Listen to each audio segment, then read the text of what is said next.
어제 토요일 산천어 축제의 개막을 알리는 점등식이 선등거리에서 있었습니다. 다녀오셨죠? 안 다녀오셨어요? 네. 안 다녀오신 분도 계시고 다녀오신 분도 계시고 연인들도 많이 오셔서 제가 개막 전에 한번 거기를 지나가 보니까 많은 사람들이 모여 있는 것을 보았습니다. 하루 앞선 금요일 저녁 6시에는 정산구 앞에서 성탄트리 점등 기도회가 열렸습니다. 11월 15일 날 월요일인데 제가 기독교연합회 총회에 참석하지도 않았는데 화천군 기독교연합회 회장으로 추대가 되었습니다. 회의를 통해서 결정된 이상 주님의 뜻으로 알고 제가 받아들이고 순종하기로 했습니다. 성탄트리 점등 기도회는 회장이 된 후에 나흘 만에 갖는 행사입니다. 아직 제가 잘 파악하지 못했는데 성탄트리 점등 기도회를 진행해야 돼서 차질 없이 준비하기 위해서 관계자들과 계속 연락을 주고받았습니다. 하지만 회장된 지 나흘 만에 갖는 행사여서 너무 썰렁해서 오히려 주님의 영광을 가리는 것이 아닐까 그런 염려가 있었습니다. 행사 당일 금요일 5시에 현장에 도착해서 준비를 시작했습니다. 시간이 되기도 전에 두 분의 성도님들이 현장에 와주셨고요. 또 우리 교회 총여성회장님과 또 문자 연락을 받으신 성도님들이 속속 행사 현장으로 와 주셨습니다. 연이어 참석을 약속했던 우리 지방의 목회자들도 오셨고 군수님과 담당 행정 직원들이 도착하면서 기도회가 시작이 되었습니다. 적은 인원이지만 초라하지 않은, 걱정했던 것보다는 훨씬 더 뜻깊고 은혜가 넘치는 성탄 점등 기도회를 마칠 수 있었습니다. 정산구 앞에 작은 주차장에 모여서 성탄 찬송을 목청껏 불렀습니다. 화천 땅에 주님을 향한 찬양이 더 크게 울려 퍼지기를 원하는 마음으로 찬송을 부르다가 문득 하늘을 쳐다보게 되었습니다. 정산구 체육관의 지붕 뒤편 밤하늘로 작은 별 하나가 보였습니다. 어쩌면 주님의 탄생을 지켜보았을 그 별 하나에서 주님의 음성이 들리는 것만 같았습니다. 잘했다, 내가 너희들의 찬양을 기뻐하노라. 작은 별을 통해서 위로하시는 주님의 음성을 들으며 감격하지 않을 수 없었습니다. 성탄의 기쁨과 감격이 살아나는 은혜로운 밤이었습니다. 화천군에 설치한 성탄트리는 여러분이 아시는 것처럼 중심가에서 약간 벗어난, 그렇죠? 중심가에서 벗어난 사람들의 주목을 받지 못하는 곳에 서 있습니다. 어떻게 보면 숨은 그림 찾기처럼 서 있는 성탄트리의 위치와 모습이 첫 번 성탄절과 많이 닮았다라고 하는 생각을 했습니다. 예수님은 누구도 주목하지 않는 베들레헴 마굿간에서 탄생하셨습니다. 첫 번 성탄절은 화려하지 않았습니다. 누구의 주목도 받지 못했습니다.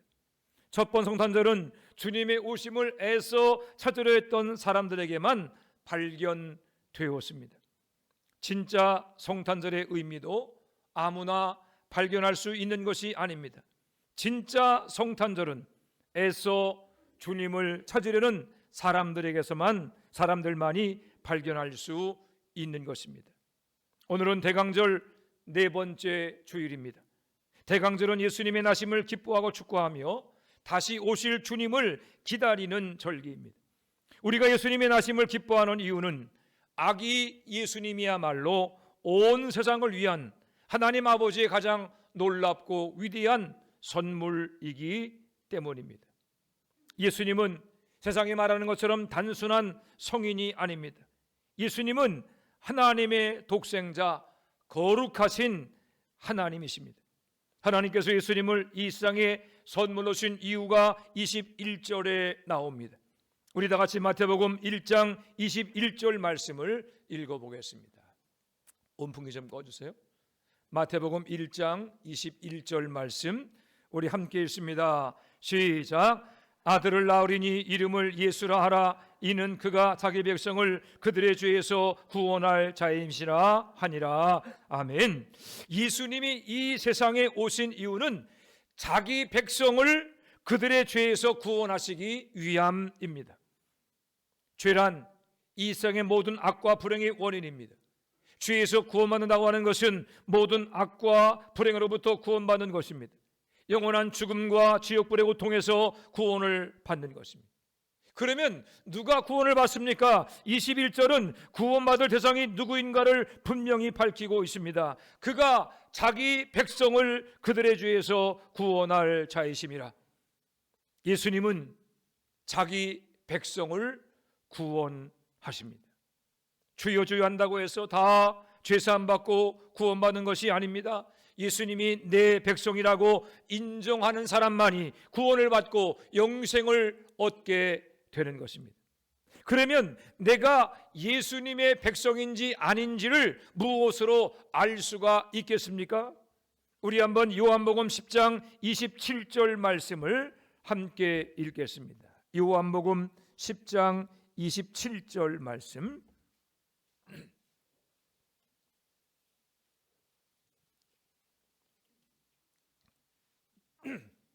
요한복음 10장 27절 말씀 읽습니다. 시작. 내 양은 내 음성을 들으며 나는 그들을 알며 그들은 나를 따르느니라. 아멘. 첫째로 예수님의 말씀을 듣는 사람이 예수님의 백성입니다.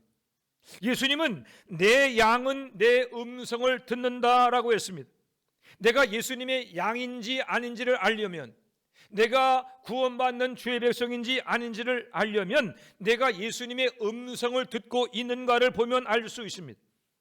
여기서 듣는다고 하는 말은 귀에 들리는 소리를 듣는 정도의 들음이 아닙니다.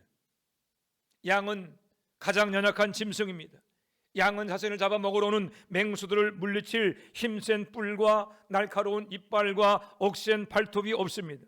양은 맹수들이 접근해 올 때 빨리 도망칠 수 있는 다리도 없습니다.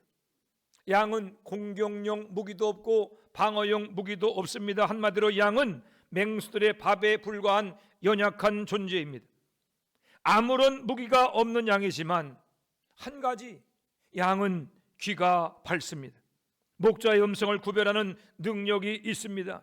그래서 양은 자기 목자의 음성을 듣는 그 한 가지만으로 맹수들의 공격에서부터 자신을 지켜낼 수 있습니다. 다른 사람이 부르면 들은 척도 안 하지만 자기 목자가 부르면 즉각적으로 반응합니다. 목자가 가자면 가고 서자면 섭니다. 목자의 음성을 듣고 그 음성을 따라가므로 자신의 목숨을 맹수들의 공격에서 지켜낼 뿐만 아니라 푸른 수산과 실만한 물가로 인도함 받으며 살 수 있는 것입니다. 주님은 유대 종교 지도자들에게 너희는 내 양이 아니므로 믿지 않는다라고 했습니다. 왜 유대 종교 지도자들이 예수님을 믿지 않습니까? 들어도 듣는 것이 아니기 때문입니다. 마음을 열고 들어야 하는데 마음을 열지 않습니다. 여전히 자신들의 편견과 주장과 고집을 버리지 않고 예수님의 말씀을 듣습니다. 유대 종교 지도자들은 하나님을 믿고 알기 위해서 예수님 말씀을 들은 것이 아닙니다.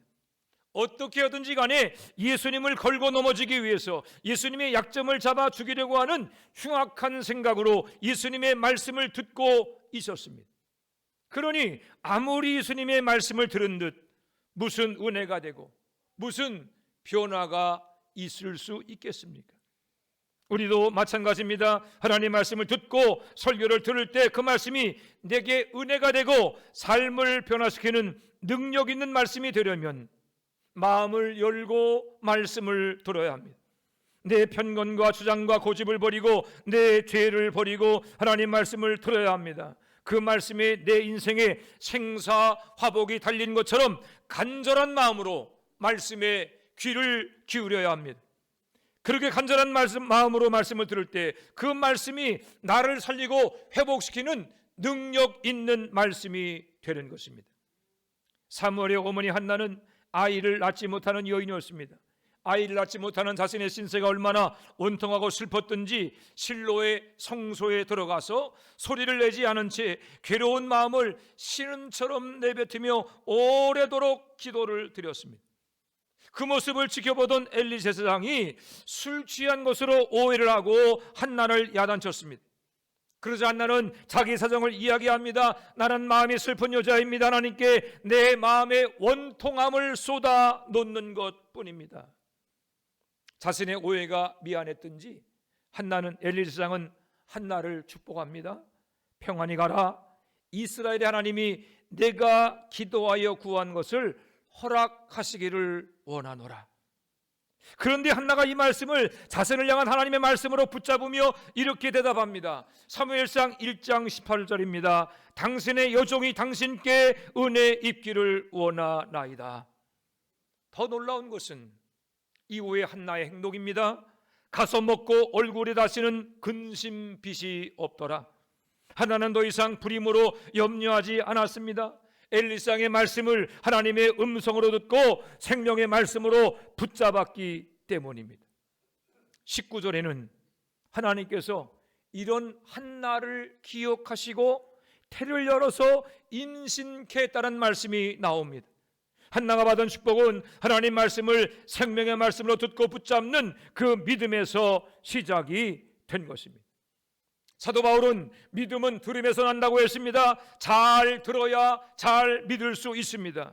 들음에서 성공하는 사람은 믿음의 성공자가 될 수 있습니다. 그러나 들음에서 실패하는 사람은 믿음의 실패자가 될 수밖에 없습니다. 같은 말씀도 그 말씀을 어떻게 듣느냐에 따라서 결과는 완전히 달라집니다. 간절한 마음으로 하나님의 말씀을 들으시기를 바랍니다. 내게 주시는 말씀을 생명의 말씀으로 붙잡으시기를 바랍니다. 모든 편견과 주장과 고집을 버리고 예수님 말씀에 아멘으로 응답하시기를 바랍니다. 그리함으로 하나님의 구원과 축복을 누리는 예수님의 백성으로 살아가시기를 바랍니다. 두 번째로 예수님을 안다라고, 예수님이 안다고 인정하는 사람이 예수님의 백성입니다. 예수님은 내 양은 내 음성을 들으며 나는 그들을 안다라고 했습니다. 예수님이 그들을 안다고 인정하신 것입니다. 여러분, 양이 목자를 아는 것도 중요하지만 목자가 양을 아는 것이 더 중요합니다. 관계는 일방적인 것이 아니라 쌍방적인 것입니다. 내가 그 사람을 잘 안다고 말하지만 그 사람은 나를 모를 수도 있습니다. 믿음은 하나님께서 나를 안다고 인정해 주시는 것입니다. 구원도 내가 예수님을 아느냐로 결정되는 것이 아니라 예수님이 나를 아느냐로 결정됩니다. 다시 말씀드립니다. 구원은 내가 예수님을 아느냐로 결정되는 것이 아니라 예수님이 나를 아느냐로 결정됩니다. 그러므로 내가 나의 구원을 확증하려면 내가 예수님을 안다고 주장하는 것에서 멈추면 안 됩니다. 예수님이 나를 안다고 인정하는 관계까지 나아갈 수 있어야 할 것입니다. 우리 다 같이 마태복음 7장 21절 말씀을 함께 읽어봅니다. 마태복음 7장 21절입니다.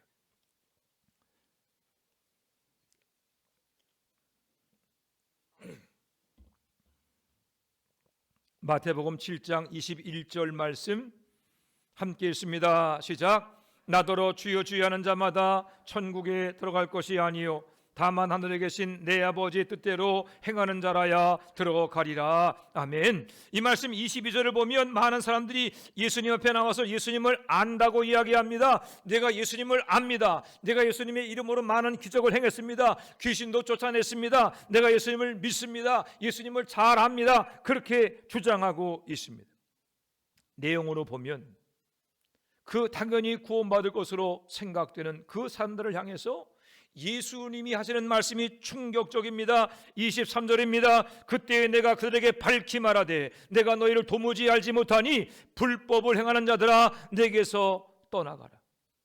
예수님은 너희가 나를 잘 안다고, 나를 위해서 많은 일을 했다고 말하지만 나는 너희를 도무지 알지 못한다고 말씀한 것입니다. 얼마나 충격적인 말씀입니까?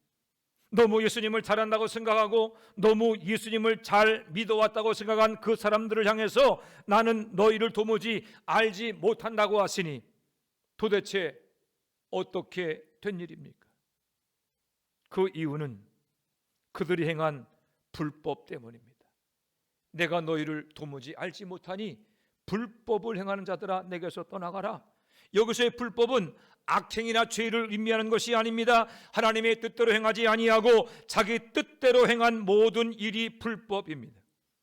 예수님을 믿는다고 하지만 교회 머리 되시는 예수님의 뜻과 상관없이 자기 생각과 주장대로 행하는 모든 일이 불법입니다. 이 부분을 메시지 성경은 이렇게 번역했습니다. 너희가 한 일은 나를 이용해서 유력자가 된 것뿐이다. 불법은 무엇입니까? 주님을 이용해서 자기의 이름과 자기의 마음속에 있는 생각과 욕심을 채워갔던 것이 바로 불법이라는 겁니다. 주님의 뜻을 묻지 않고 내 생각대로 행한 모든 일은 그것이 아무리 그럴듯해 보여도 하나님의 뜻과는 상관없는 불법이 되는 것입니다. 우리가 다 멀지 않은 장래에 주님 앞에 서게 될 것입니다. 마지막 날 주님께 내가 너를 모른다고 하는 가장 끔찍한 심판의 말을 듣지 않으려면 내 생각이 아니라 항상 하나님 아버지 뜻에 합당한 삶을 살아가야 할 것입니다. 우리 부목사님이 지난주 금요 심야 기도회에서 하나님의 능력을 구하는 사람이 되기보다는 하나님의 부르심에 응답하는 사람이 되자라고 하는 설교를 했습니다. 마리아가 이제 잉태했다고 하는 전가를 받은 본문을 그가 인용하면서 설교했습니다. 마리아가 잉태해서 아들을 낳을 것이라고 하는 천사의 말에 아멘으로 응답했습니다. 그 부르심에 대한 응답은 율법을 어기는 것으로 죽음을 당할 수도 있습니다. 하지만 마리아는 주의 여정이 오니 말씀대로 내게 이루어지이다. 주님의 부르심에 즉각 응답했습니다. 즉각적인 응답으로 크리스마스의 기적이 시작된 것입니다. 진짜 믿음은 능력을 구하는 사람이 아니라 하나님의 부르심에 응답하는 사람이라고 하는 내용의 설교였습니다. 진짜 믿음은 뭐냐? 하나님께서 부르실 때 그 부르심에 대해서 아멘으로 응답하는 사람이라는 겁니다. 제가 그 설교를 들으며 스스로에게 물었습니다. 나는 과연 하나님이 부르실 때에 아멘으로 응답하는 삶을 살고 있는가? 여러분은 어떠십니까?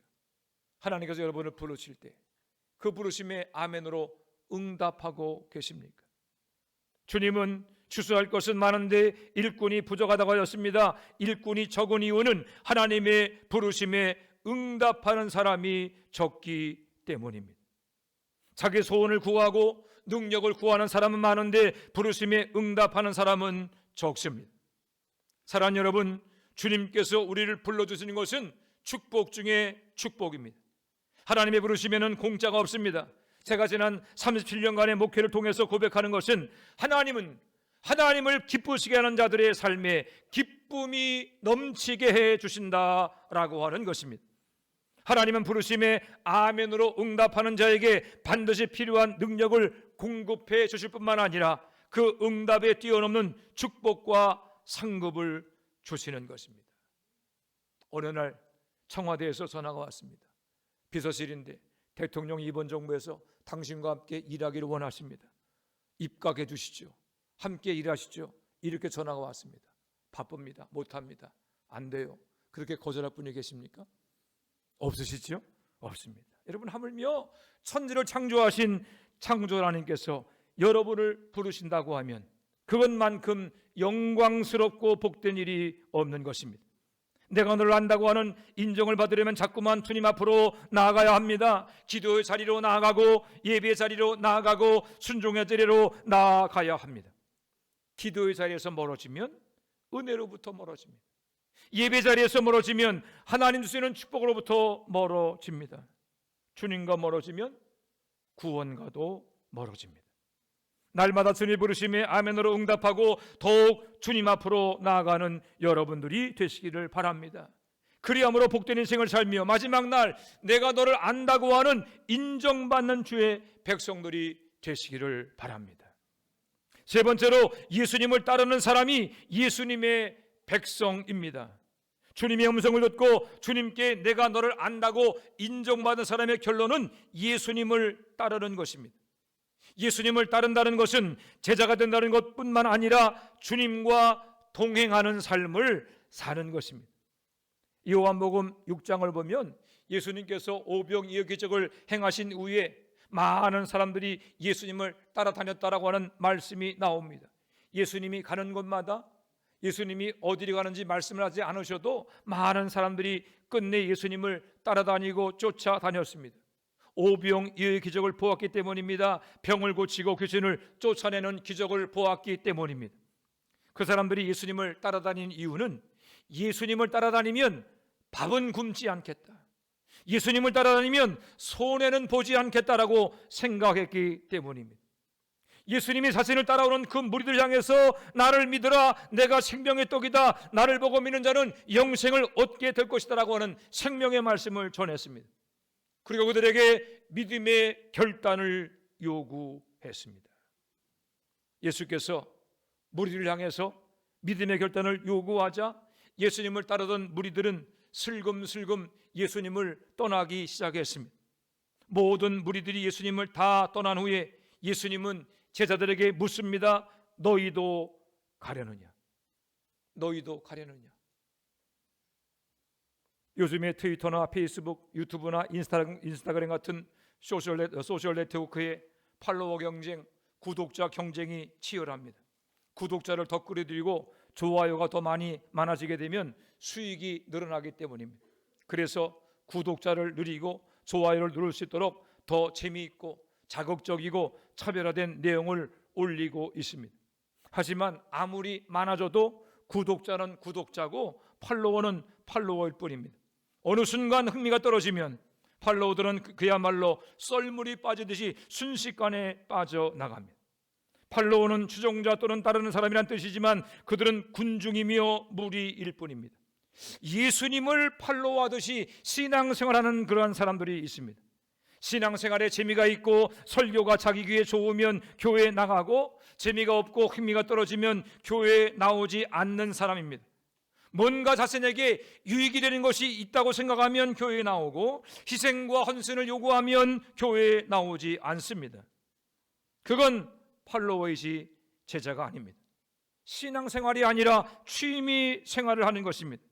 사랑하는 여러분, 취미생활로는 구원받을 수 없습니다. 취미생활로는 하나님의 축복을 받을 수 없습니다. 그 정도 신앙의 자세로 구원을 받고 하나님의 나라를 차지하겠다고 하는 것은 스스로를 속이는 것에 불과합니다. 십자가 없이 구원이 없고 죽음이 없는 부활도 없습니다. 예수님을 믿는다고 하는 것은 팔로워가 되는 것이 아닙니다. 예수님을 믿는다는 것은 추종자가 아니라 제자가 되는 것입니다. 제자가 된다는 것은 예수님과 같은 생각, 같은 마음, 같은 행동, 같은 자리에 서는 것입니다. 예수님은 그것을 십자가를 지고 나를 따르는 것이다 라고 하셨습니다.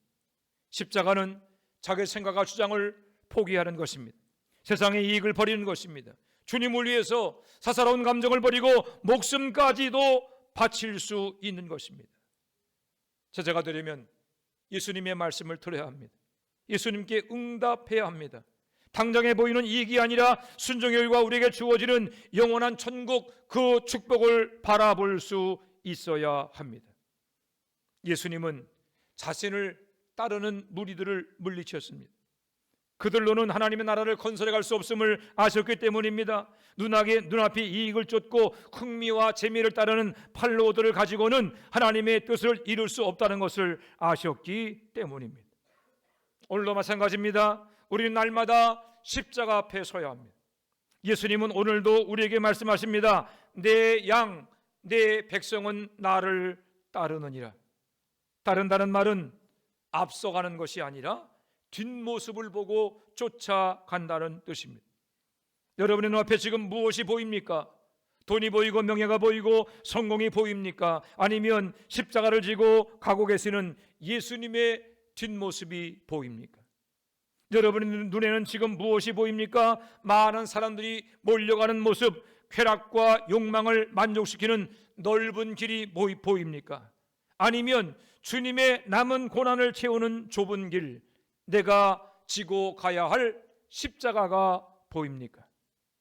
주님은 주의 백성을 구원하시기 위해서 이 세상에 오셨습니다. 우리도 구원받으려면 반드시 주님의 백성이 되어야 합니다.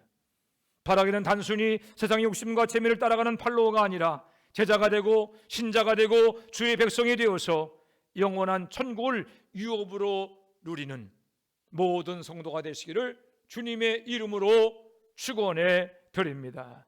기도하겠습니다. 하나님, 은혜와 사랑을 감사합니다. 죄를 주고 마땅한 죄를 구원하기 위해서 독생자 예수 그리스도를 보내주시옵시고 주님의 십자가를 통해서 우리에게 대속의 길을 열어주신 것을 인하여 감사를 드립니다. 아버지 하나님, 예수 믿어 구원받은 것으로 만족하지 않게 하시고 나를 따르려고 하는 주님의 음성에 순종하는 저희들 되게 하여 주시옵소서.